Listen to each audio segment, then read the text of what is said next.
Welcome to the Communication Skills for Supervisor training. Upon completion of this training, learners will be able to describe the elements required for effective communication, list and describe the 7 C's for effective communication, describe the different communication methods and how to choose the best one, identify and describe common forms of nonverbal communication, describe how to listen effectively, and list general communication guidelines and skills for supervisors. Communication skills are frequently cited as the most important skills for supervisors. To be an effective supervisor, you must be able to communicate with all levels of the organization. You must be the voice of senior management for your workforce and the voice of your workforce for senior management. Additionally, you need to establish good working relationships with other supervisors, department managers, and people outside of the organization, such as vendors and regulators. Poor communication with any of these groups can have many negative consequences, such as poor performance due to lack of alignment on expectations and conflicts between individuals. Before we get started, it's important to understand the basics of communication. In the simplest way to define it, communication is the transfer of information between a sender and a receiver. There are many different ways this can be accomplished, but the 3 main forms of communication are verbal, speaking face-to-face or over a telephone; nonverbal communication without words. For example, facial expressions, eye movement, body language, and hand gestures. And written. This consists of reports, emails, and other document-based correspondence. For communication to be effective, the sender and the receiver must reach a common understanding. The sender must choose an appropriate communication method and deliver a message that is easy for the receiver to interpret. In return, the receiver must listen and provide feedback to verify their understanding. Let's begin with the 7 characteristics of effective communication. Effective communication is clear, concise, concrete, correct, coherent, complete, and courteous. Known as the 7 C's of communication, these characteristics should be considered for all forms of communication, both written and oral. Clearly state the purpose of your communication and stick to only one message at a time. This will prevent confusion and make it easier to understand the intended message. Be clear about who needs to do what or what action must be taken, and always try to use an active voice instead of a passive voice. This makes it easier to determine who is responsible and what actions are required. For example, say you must follow the inspection procedure instead of the inspection procedure must be followed. Clarity is also improved by keeping the message concise. Effective communication conveys the message using as few words as possible. Eliminate unnecessary information and keep sentences as short as possible. However, the message still needs to be complete. Communication is not as effective when there are unanswered questions, so say it right and say it once. Use concrete statements and support them with accurate facts and figures. Be as specific as possible and avoid generalities to ensure understanding. For example, say downtime for grade changes has increased by 50% this month, instead of downtime is increasing.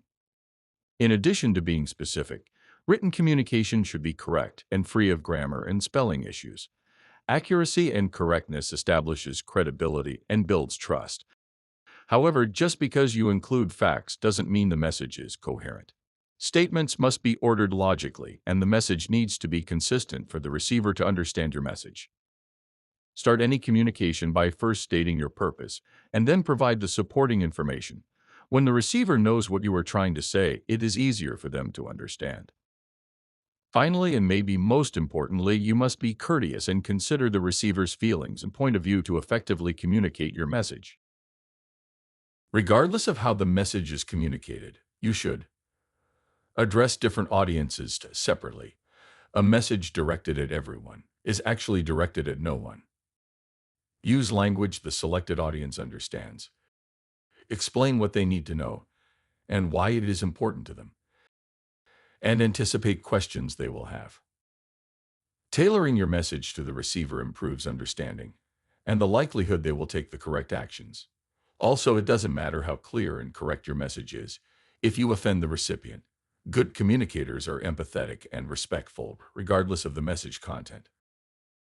The communication channel is just as important as the content of your message. There are many different channels or methods to choose from, such as telephone, email, intranet, text messages, dashboards, social media, and of course, face-to-face. With so many communication methods available, how do you choose the right one? It really depends on the message you're trying to send and who you are sending it to. Typical reasons why you communicate are to give or collect information, influence attitudes or behaviors, establish and maintain relationships, express your needs and expectations, or understand the needs of others, make decisions and solve problems, provide and receive feedback, and resolve conflicts. In general, face-to-face communication is best for complex or emotionally charged communication because it allows for interaction and clarification, both verbally and non-verbally, whereas written forms of communication are great for short, clear messages. Nonverbal communication is also very important for sending your message. It's not just what you say, but how you say it.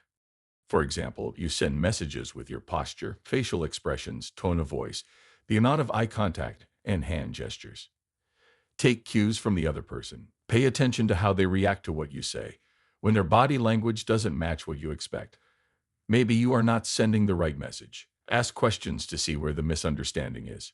Trust the nonverbal messages when they don't match what the person is saying, because they usually reveal true feelings. For example, someone shaking their head side to side while saying they agree with what you said probably means they actually disagree and are just avoiding conflict.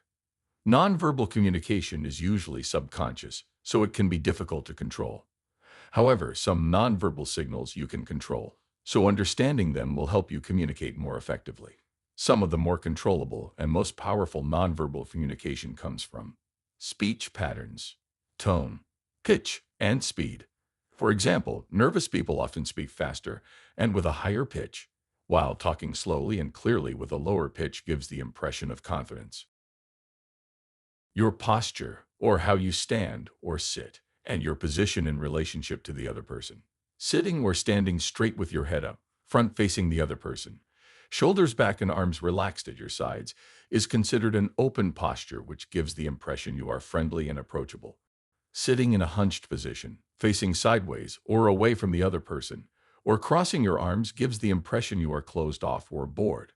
And finally, eye contact. The amount of time you look directly at the other person's eyes. Too much eye contact can be intimidating to a subordinate, and it can indicate defiance to a superior. Too little eye contact could give the impression you are timid, unfriendly, indecisive. Generally, try to maintain eye contact about half or two-thirds of the time. More so when the other person is talking and you are listening. Effective communication requires both giving and receiving messages, so listening is an important skill for supervisors. Listening allows you to reach an understanding with another person and ensures that you can respond appropriately. As a supervisor, listening to your employees will facilitate cooperation and improve morale. Listening is different than hearing. When you are listening, you are focused on interpreting the message for understanding. To listen effectively, be present and face the speaker. Maintain eye contact. Focus when they are talking. Also, pay attention to nonverbal clues to help understand their message, and give the speaker feedback that shows you are listening and understand. Only ask questions for clarification, but wait for the speaker to pause. Also be aware of the nonverbal messages you are giving the speaker. Looking at your phone or acting impatient is never good. If you are in a hurry, suggest a different time when you can give your full attention. When you are listening, it is important that you don't interrupt the speaker, don't judge or jump to conclusions, and lastly, try not to offer solutions unless they are asked for. Being courteous is especially important when you have to deliver bad news, such as resolving employee conflicts, disciplining an employee, or providing negative feedback on job performance. It's important to understand these situations are difficult for both parties. When you need to deliver bad news, it is best to deliver the news in person. Remember, the meaning and intent of written words is often misunderstood and can lead to confusion or conflict. Meeting face-to-face shows you care and allows you to provide the proper context, see their reaction, and ensures understanding. Be sincere, but don't sugarcoat. Clearly explain how the decision was made. Also, don't mix good news with bad news. This is a common practice intended to lessen the blow. While you might think this will help, all it does is confuse the other person and usually makes the situation worse. Let them vent. After delivering the bad news, let the employee vent their concerns, but don't react or get into a debate. Even if you agree with their point of view, it doesn't do any good to say so after the decision has been made. It may even make the situation worse if they think you agree, but have done nothing about it. Instead, focus on the future. Allow the employee to come to terms with the news before discussing how to move forward. Ask them how they would address their concerns and work together to help develop a plan. This lets them know you are partnering with them to find a workable solution. No one likes to have difficult conversations, but don't avoid them. Little problems often turn into bigger problems, so address issues as soon as they occur. There are a few communication practices supervisors need to establish to have a good working relationship with their employees. To be an effective supervisor, you need to develop performance goals for each employee and assign tasks directly and clearly. People do their best work when they know exactly what is expected of them. Good supervisors identify goals in a simple, understandable way. Assign responsibility and verify that not only are your expectations understood, but the employee's understanding and expectations are also considered. Hold regular one-on-one meetings with employees to discuss work status and exchange feedback. Frequent communication is important for your relationships with employees, and it will increase their chances of reaching their goals. The required frequency varies by situation, but start with something. When in doubt, err on the side of over-communicating. Under-communicating will lead to uncertainty and doubt, which leads to rumors and resentment. Celebrate significant achievements. This not only gives people a sense of accomplishment, but it also shows people what is important. You now have the necessary skills to be an effective communicator. Remember, communication is most effective when the sender and receiver understand each other. Just exchanging information is not good enough. To communicate effectively, you must consider the audience. Organize your message. Keep it simple. Use the right words. Be personable and direct, but polite and fair. And listen and accept feedback. An effective message tells someone where they are going and why. When people understand what is expected and how they fit in, they will take the correct actions. We have covered the basic concepts of effective communication. Now let's check your knowledge to see what you have learned.